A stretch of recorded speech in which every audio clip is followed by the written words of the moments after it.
Assalamualaikum warahmatullahi wabarakatuh. Halo adik-adik, bagaimana kabar kalian selama di rumah? Insya Allah semua selalu dalam keadaan sehat walafiat ya. Adik-adik, kembali bersama saya Siskawati Amrin sebagai pengajar mata pelajaran Pendidikan Pancasila dan Kewarganegaraan untuk kelas 10. Jadi, silakan kalian simak dan pahami baik-baik materi dalam video ini ya. Selamat belajar. Nah, adik-adik, setelah mempelajari bab sebelumnya, tentu pengetahuan dan pemahaman kalian sudah semakin meningkat. Hal tersebut tentu saja harus diikuti pula oleh sikap dan perilaku yang semakin baik.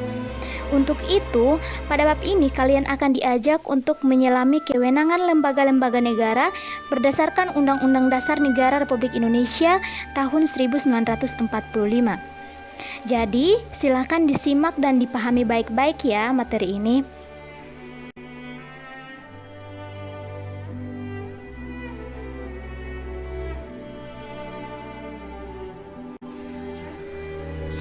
Adik-adik, pada bab 3 ini ada 3 subbab yang akan kita bahas. Yang pertama, suprastruktur dan infrastruktur politik Indonesia. Yang kedua, fungsi dan kewenangan lembaga negara.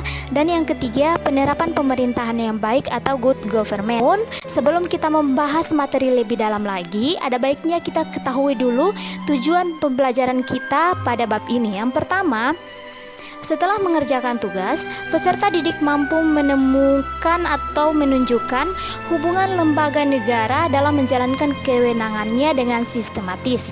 Yang kedua, melalui pengenalan teknologi, peserta didik mampu memanfaatkannya untuk menyalurkan aspirasi dengan bijak.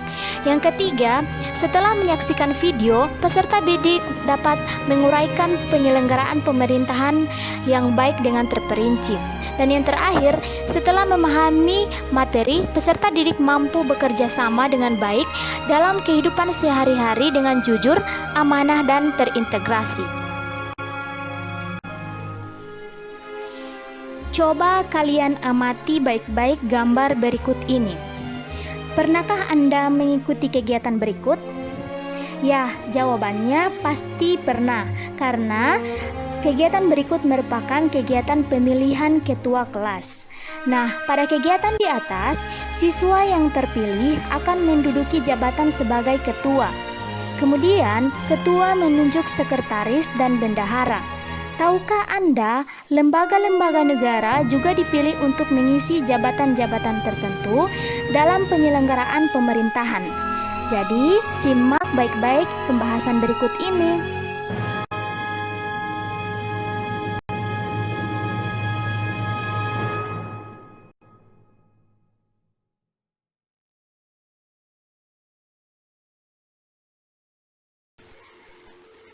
A. Struktur politik Indonesia. Ada 2 yang akan kita bahas. Yang pertama, suprastruktur politik, dan yang kedua, infrastruktur politik. Nah, pertama-tama kita bahas dulu suprastruktur politik. Struktur politik pemerintahan yang berkaitan dengan lembaga negara. Suprastruktur politik merupakan lembaga pembuat keputusan politik yang sah. Sedangkan infrastruktur politik merupakan mesin politik masyarakat yang terdiri atas beberapa kelompok yang dibentuk berdasarkan kesamaan sosial, ekonomi, tujuan, dan kesamaan lainnya.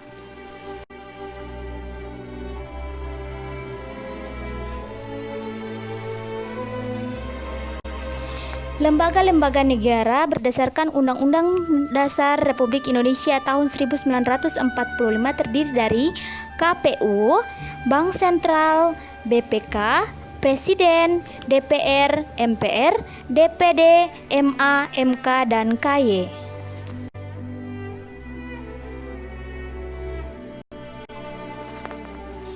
Berikut ini merupakan contoh suprastruktur politik.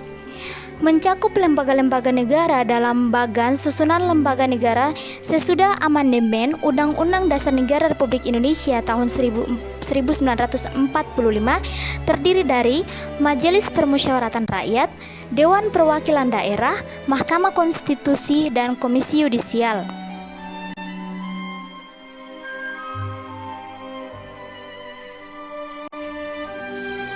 Berikut ini merupakan contoh dari infrastruktur politik. 1. Partai politik. 2. Kelompok kepentingan. 3. Kelompok penekan. 4. Media komunikasi politik. Dan yang terakhir, tokoh politik.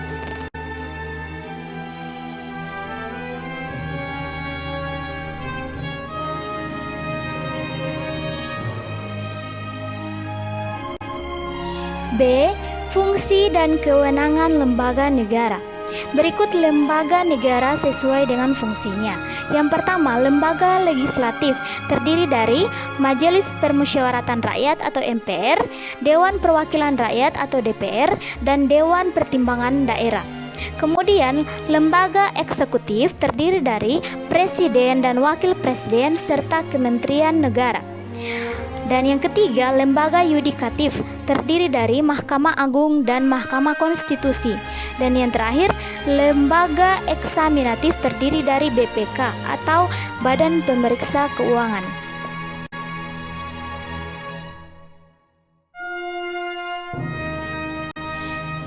C. Penerapan pemerintahan yang baik atau good governance. Nah, yang akan kita bahas yang pertama, asas dan prinsip pemerintahan yang baik, dan yang kedua, faktor pendukung dan penghambat pemerintahan yang baik. Berikut ini merupakan asas-asas pemerintahan yang baik, terdiri dari kepastian hukum, keseimbangan, ketidakberpihakan, kecermatan dan motivasi, tidak menyalahgunakan wewenang, keterbukaan, kepentingan umum, serta pelayanan yang baik. Prinsip pemerintahan yang baik terdiri dari akuntabilitas dan transparansi, keterbukaan partisipasi masyarakat, efisiensi dan efektivitas, serta supremasi hukum.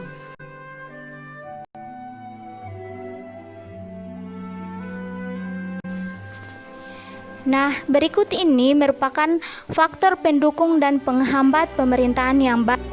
Faktor pendukung terdiri dari partisipasi pemerintah, partisipasi masyarakat, sarana dan prasarana, sumber daya manusia. Sedangkan penghambat terdiri dari integritas pegawai pemerintahan yang rendah, kondisi politik dalam negeri kurang demokratis, krisis ekonomi, partisipasi masyarakat yang kurang, serta sistem hukum yang lemah.